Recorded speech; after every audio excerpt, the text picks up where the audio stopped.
It's good to have Matt and Dom from Muse right here in the studio. It's an exciting time with new music, of course, coming through, and an album which is, I believe, near completion. I hope it's near completion. Very close, yeah. This next couple of weeks we're going to put finishing touches. I've been approving mixes on these bad boys. Yeah. And it's going good though. Yeah, it's exciting. Hopefully going to get it out for November if all goes to plan, yeah. I love the fact that whenever there's a Muse album approaching that we're reminded about, and I mean this as a compliment, your somewhat contrary nature in relation to your previous release.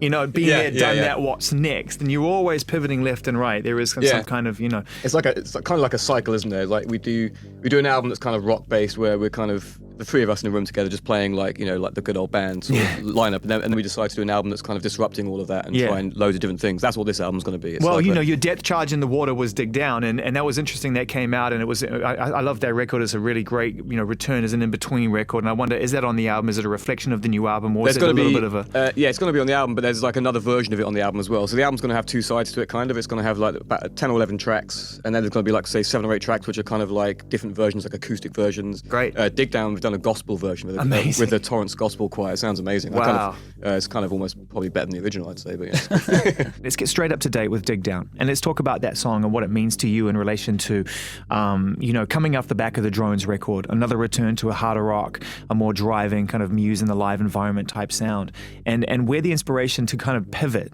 again came from and to make something that feels more in line with your more electronic leaning. Yeah, I mean, why did we do that? Well, I mean, what's interesting on the that's your headstone. That's your headstone right there. Okay. When your album eventually comes out, people are going to hear what that song sounds like without all the electronic stuff. So that song on its own is like a piano gospel tune. Do you know what I mean? Like it's very, and we actually did a gospel choir on it and stuff. We always feel like we need to find a way to get this symbiosis between sort of organic sounds and sort of digital sounds, and trying to find that link. And I kind of feel like that's kind of what we did on that song as well, basically, even though it's like, if you strip it down, it's just a really basic gospel tune.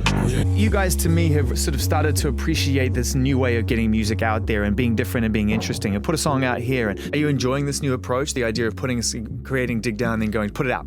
Yeah. What did it do? Yeah. Cool. Do that. Get that acoustic version out. What did that do?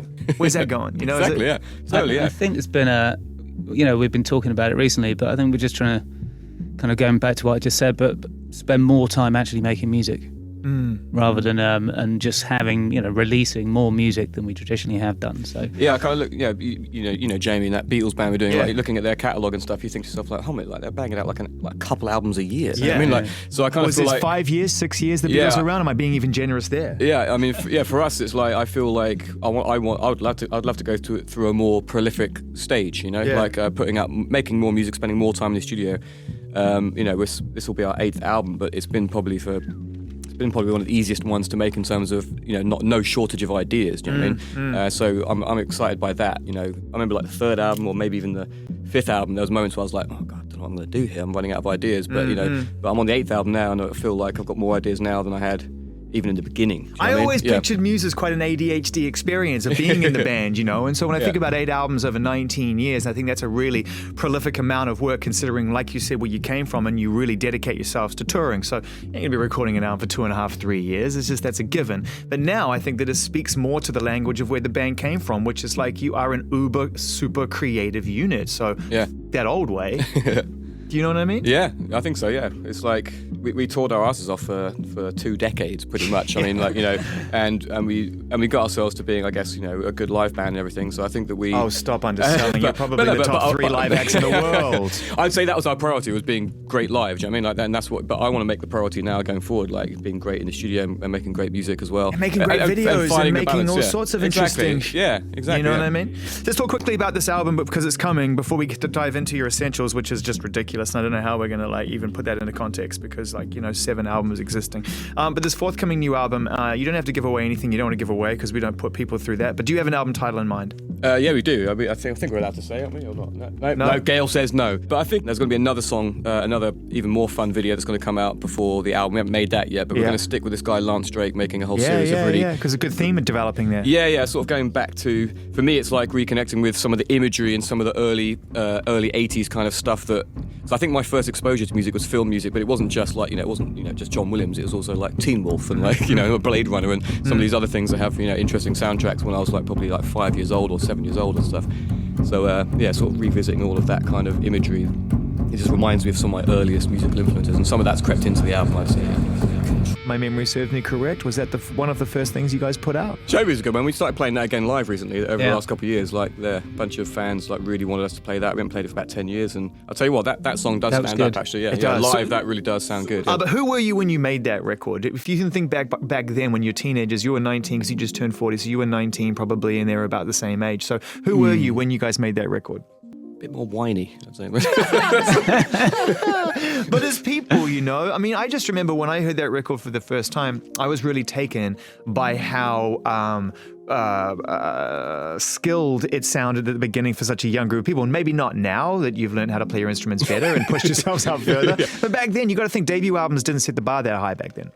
Well, it's actually a sign of the times, wasn't it? I mean, the 90s was pretty, music got very kind of cool, laid back, and sort of not taking itself too technically seriously. Do you know what I mean? Like, There's a lot of strumming guitars. Yeah, the grunge There was a lot of movement, leaning on string sections for emotion. Exactly, yeah. So we came along and I guess like just even doing anything that was like other than a bar chord was surprising, you know.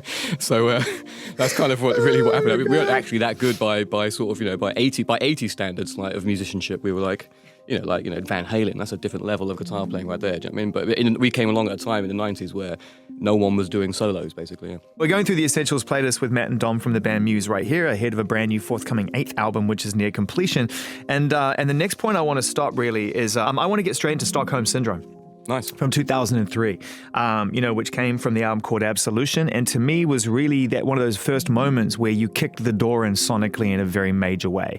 Plug-in Baby had alluded to this, but this was a moment really where it was just like, okay, this is the riff era.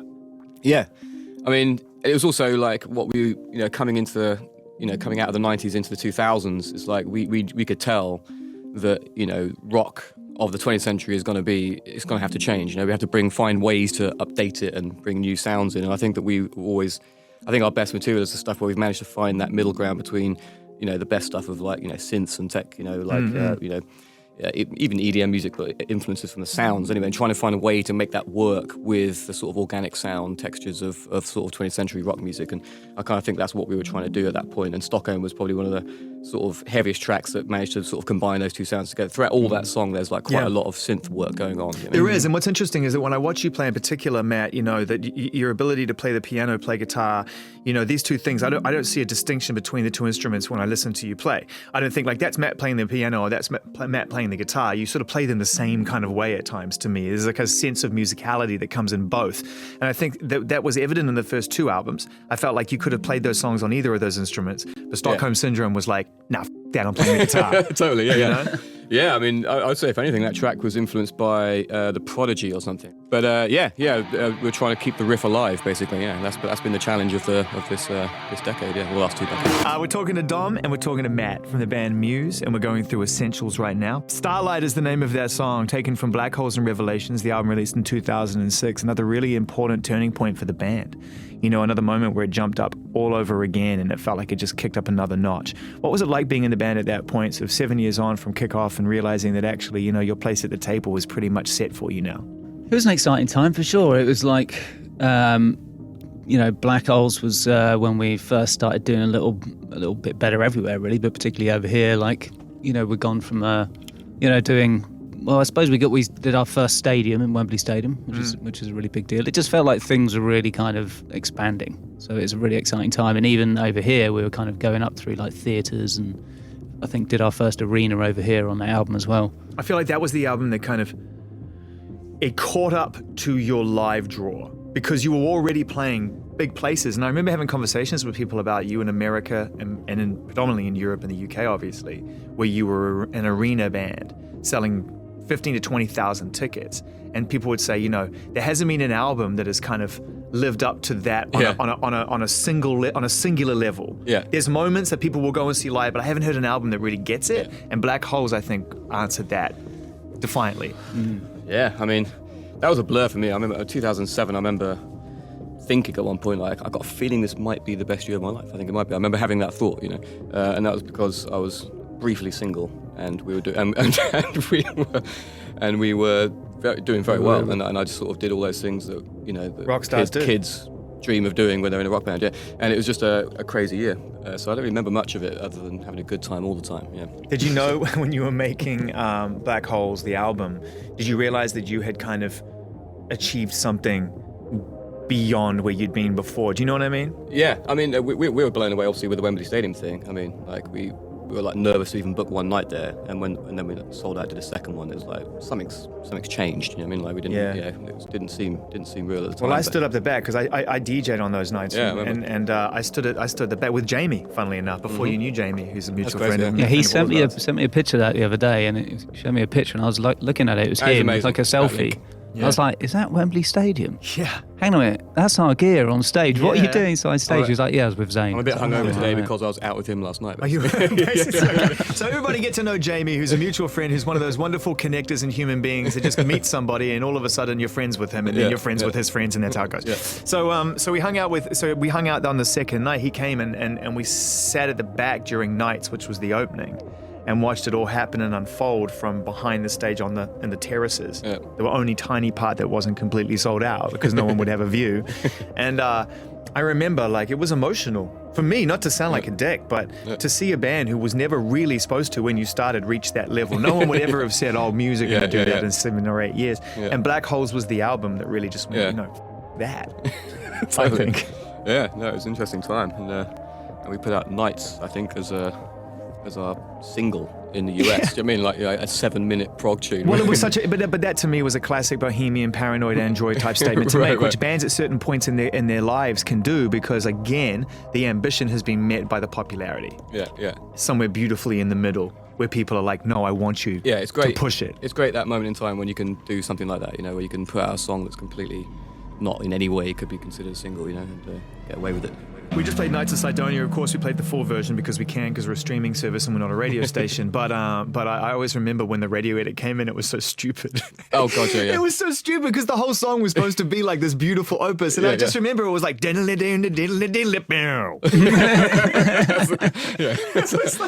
was like somebody just took the needle off the record and just decided that's it. I think... I got a feeling the BBC... did their own version of it. I know they did. And because they asked us to do it, and because it's changing keys, it changes key every and they cut out the middle bit. It just didn't make any sense. They did. It was like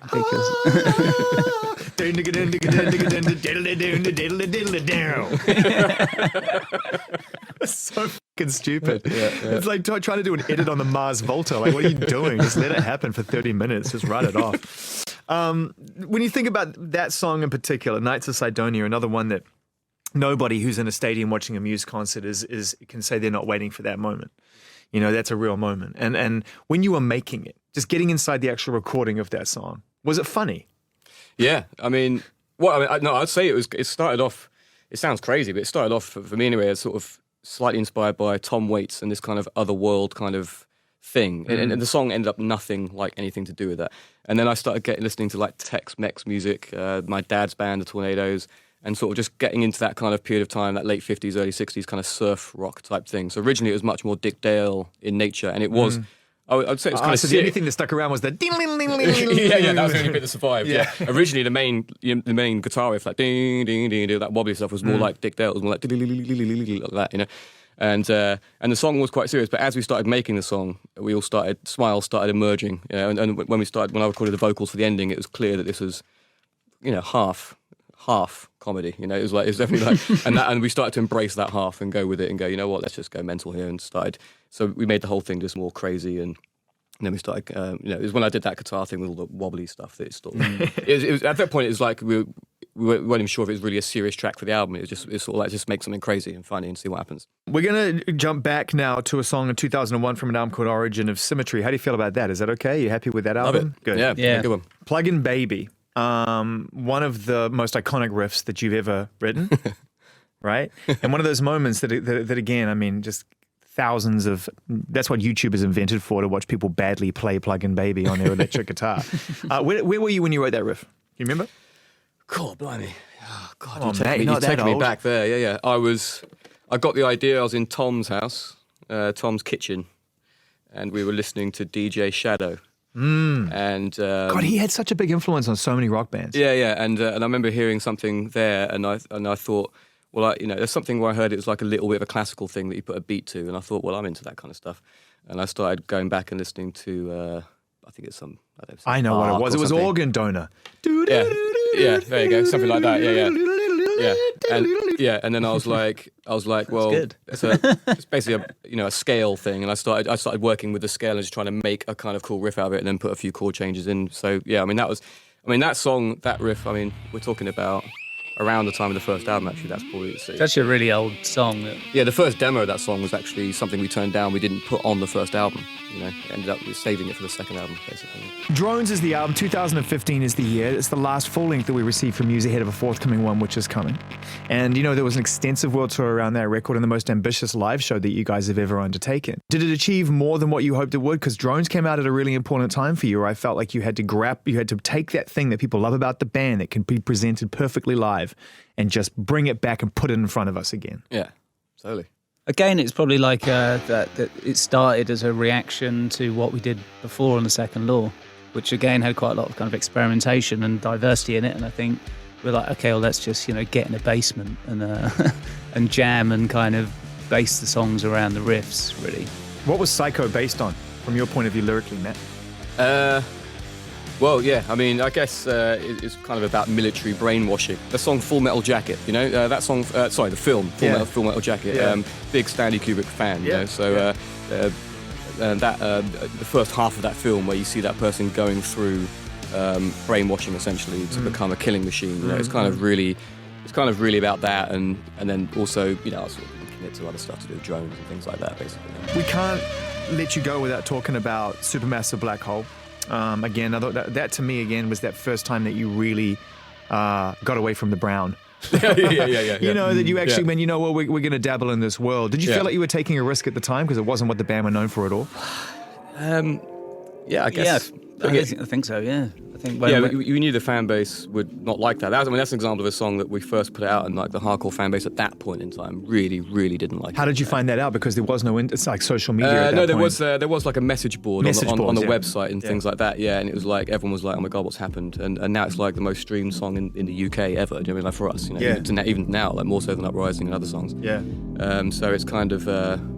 it's cool. It's weird how that happens, but yeah, for us I was interested. We love bands like Millionaire, and that sort of that sort of Belgian Soul sort Wax. of Dutch thing, Soul Wax. So we always liked the idea of sort of we thought those bands were really onto something, like sort of trying to bring groove into rock, and that's really what we wanted to do with that. Yeah. And the drums, mate, that was a real moment. I played that song countless times when I was starting out my DJ career, and that was a big song at the time, and people would really want to hear that. And amongst the house and dance records, you put that in at 120 beats per minute. Crush, and seriously, and no remix needed, and the drums on their record were incredible. How was that experience for you? It's not often people probably ask you like, what was it like recording the drums on? But in that particular case, I'm really interested because it was a standalone moment for Muse. That well, it's probably like the first bit of like programming that we did, which is where it really started from, like programming the beat and then layering it up, and.